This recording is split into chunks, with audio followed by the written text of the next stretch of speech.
17 years in professional baseball, 44 games in the major leagues, dead at 35. I've always been a person that has believed that when it's your time, there's nothing you can do to stop it. This is the shape of a life measured against a single, unprotected second in the first base coach's box. This is not a freak accident story. This is about what baseball did next, and how the sport turned a preventable tragedy into a celebration of its own compassion.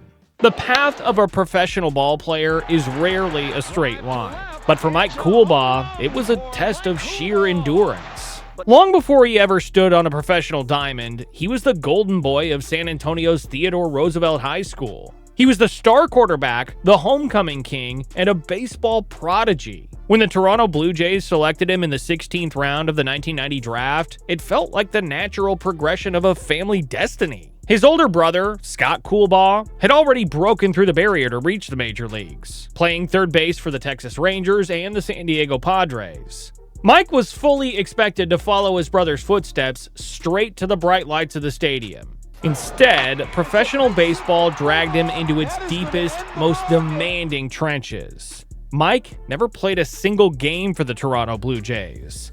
Instead, he embarked on a grueling journey that would define his entire life. If you look at his record, you see the portrait of a true baseball journeyman. Over 17 seasons, he wore the uniform of 9 different major league organizations. He packed up his family and relocated again and again, playing for the farm systems of Toronto, Texas, Oakland, Colorado, New York, Milwaukee, St. Louis, Houston, and Kansas City.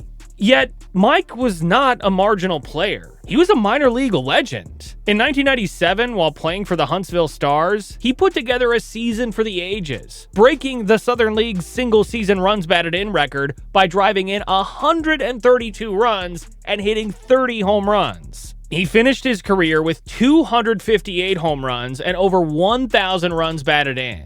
He was first in doubles on the active minor league list and fourth in total bases. Everyone in the sport knew his name, not because they saw him on television, but because he was the veteran leader every young prospect relied on, the very heartbeat of every clubhouse he stepped into. What he almost never got, however, was a secure big league job. His 17 years in professional baseball yielded just 44 games in the major leagues, a collection of brief opportunities in 2001 with the Milwaukee Brewers and 2002 with the St. Louis Cardinals. He even spent a grueling season in South Korea playing for the Doosan Bears. But the door to the majors always seemed to slam shut just as he was knocking. The final blow to his playing career came in the spring of 2006. While fighting for a spot with the Kansas City Royals, a pitch shattered his left wrist. The injury ended his playing days, but Mike couldn't simply walk away from the only trade he had ever known. He needed to stay in the game to support his family. On July 3rd, 2007, the AA Tulsa Drillers hired him as their hitting and first base coach. He took the job to provide for a growing family. 19 days in, it would kill him. And the box he was hired to stand in had never, in the entire history of professional baseball, required a single piece of protective equipment. The summer heat in North Little Rock, Arkansas was suffocating on the evening of July 22, 2007. At Dickey Stevens Park, the home team, the Arkansas Travelers, was leading the Tulsa Drillers 7-3. It was the top of the 9th inning, and the routine game was quickly winding down. Mike stood in the first base coaching box, doing exactly what coaches had done for more than 100 years. He was reading the defense, checking the pitcher's stretch, and standing just off the foul line. Back home in San Antonio, his wife Mandy was 8 months pregnant with their third child. Their young sons, 5-year-old Joey and 3-year-old Jake, were waiting for their father to finish the road trip and return home. At the plate stood Tino Sanchez, a catcher and designated hitter for the Drillers. Sanchez was 30 years old, a fellow minor league lifer playing in his 11th and final season of professional baseball. Just the day before, Mike and Tino had sat down for lunch together. Sanchez's wife was pregnant with their very first child, and Mike, the experienced father, was giving him advice, warmly explaining how his life was about to change forever. Now, Tino was at the plate. He swung, and the ball exploded off his bat. It was a screaming foul line drive, traveling at a terrifying speed directly down the first baseline. Mike had absolutely no time to react. The radio broadcast caught the terrifying sequence, noting that Mike could only manage a slight lean backward before the ball struck him. In his book, Part of the Game, writer S.L. Price describes this as the single moment that killed one good man and, with the crushing weight of guilt, ruined another. Tino did absolutely nothing wrong. He simply swung the bat, and the ball did exactly what it was designed to do. Like, don't go, come back. So I was telling myself, this can't be happening.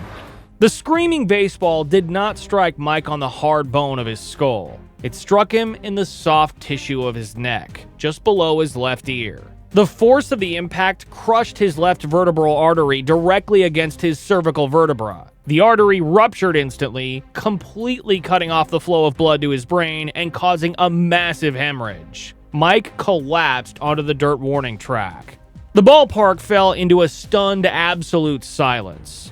Trainers and medical staff from both dugouts sprinted onto the fields. A local doctor sitting near the dugout rushed to help. They administered CPR directly on the field, trying desperately to find a pulse. Mike was still breathing when they loaded him into the ambulance, but his breathing stopped before they could reach the hospital. At 9:47 p.m., less than an hour after the game had ended, Mike was officially pronounced dead. Baseball would call this a 1 in a billion accident. But coaches had been saying for years that the box was a place people got hit. What baseball did next tells you exactly how much it had been listening and exactly how it wanted the story told.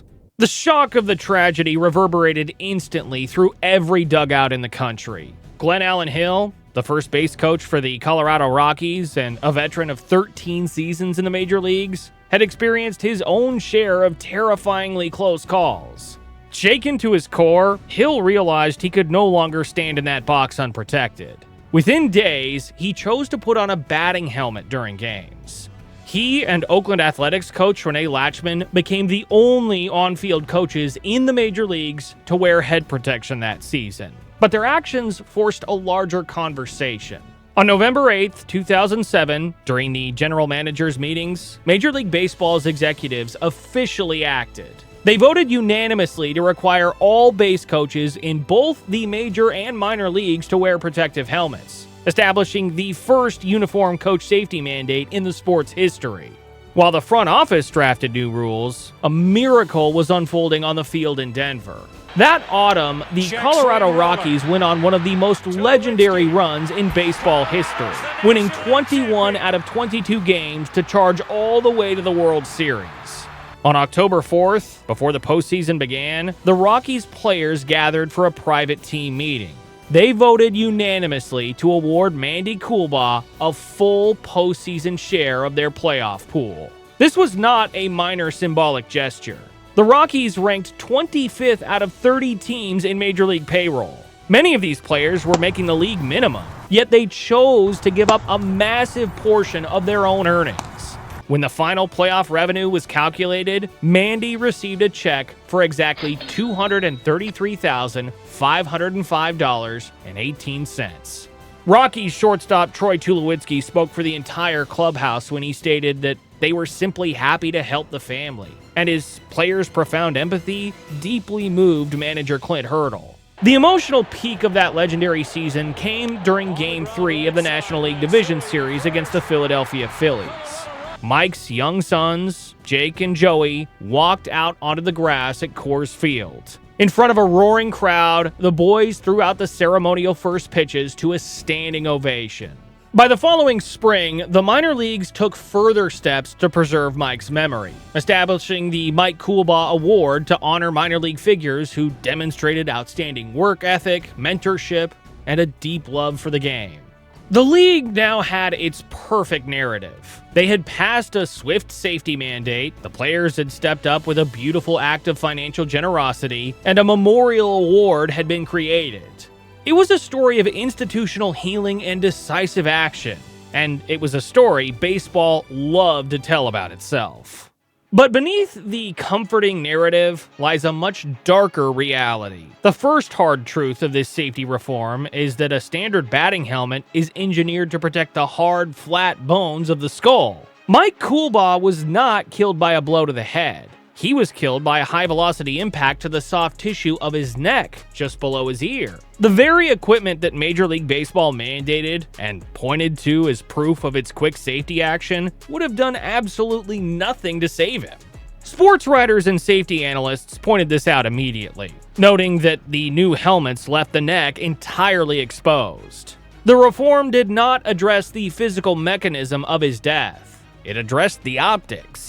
It was a visual fix designed to make the field look safer on television rather than a structural solution to the actual dangers of the coaching box. This is a classic historical pattern for the sport. Baseball is notoriously reactive, moving on safety issues only after a tragedy forces its hand. In 1920, Cleveland Indians shortstop Ray Chapman was killed after being struck in the head by a pitch from Carl Mays. The league responded by banning the spitball and requiring umpires to keep clean white baseballs in play so hitters could see them. Yet, despite Chapman's tragic death on the field, Major League Baseball didn't make batting helmets mandatory for another 51 years, finally passing the rule in 1971. Even then, they included a grandfather clause that allowed veterans to bat completely unprotected, which is why catcher Bob Montgomery was still playing without a helmet until his retirement in 1979. Base coaches had been warning the league for years that the coaching boxes were dangerously close to the plates, and that modern athletes were hitting the ball harder than ever. After Mike was killed, one Houston Astros coach pointed out the bitter irony, stating that it was a shame the league waited until someone died before they finally did something. The second systemic failure is found in the economics of the sport. Mike Coolbaugh was a 17-year professional veteran standing in a Double-A coaching box 3 weeks into a modest, low-paying job because of the harsh labor structure of the minor leagues. He had spent his entire adult life in the game, and when his wrist was shattered, coaching was the only employment he had left. When he died on that warning track, his minor league paycheck stopped that very instant. There was no corporate safety nets, no financial cushion, and no guaranteed security provided by the multi-billion-dollar entity of Major League Baseball. The league never framed this as a labor story because doing so would directly implicate its own economic system. The real financial survival of the Coolbaugh family didn't come from the league office. It came from the players. The safety net was built by 24 underpaid athletes choosing to catch a family they had never met. That October, Mandy gave birth to their daughter, Ann Michael. She was a child born into the massive emotional and financial gap that baseball's corporate structure left wide open, destined to grow up without ever knowing her father. He took the job to provide, and the box that had never required protection took everything. This was never a simple story about a freak accident on a hot summer night. It was the moment professional baseball had its systemic neglect exposed to the world, and instead of taking true accountability, it chose to celebrate its own temporary kindness. If you want to support this channel in uncovering these hard truths that Major League sports try to bury, please consider hitting the super thanks button below. I want to hear your thoughts in the comments. Who do you think safety rules are actually written to protect? Make sure to subscribe so you don't miss our next deep dive into the hidden history of the games we love.